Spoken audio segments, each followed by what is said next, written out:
Halo teman-teman, nih ada badut teman-teman. Boleh ngobrol bentar bang?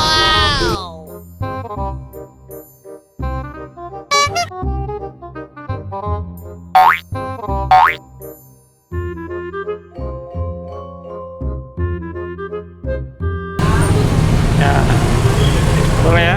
Halo teman-teman, jumpa lagi bersama Hana Enda. Kali ini Hana Enda lagi ketemu badut. Apa namanya bang? Marsa. Oh Marsa. Oh Marsa rambutnya panjang nih. Gondrong rambutnya. Marsa nih. Si mermaid. Oh mermaid. Marsa beda kayaknya. Nih boleh kenalan bang? Dengan siapa bang? Anto. Oh bang Anto. Sering sini? Sering. Tiap sore. Oh tiap sore. Saya baru pertama kali ketemu. Muternya biasanya di mana? Daerah mana? Muternya di perkampungan doang. Masuk kampung-kampung. Mekarsari masuk? Ya masuk. Oh jarang ketemu ya. Saya biasanya ketemu badut yang lain sih. Oh asli mana bang? Di Medan. Tinggal di mana? Tinggal di Gadok. Di mana? Di Gadok. Oh situ terus. Ya.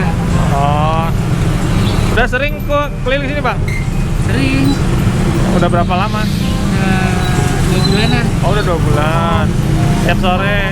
Sebelum puasa juga udah? Udah. Oh badutnya ini aja apa ada yang lain bang? Ini doang. Oh ya. Saya baru ketemu soalnya.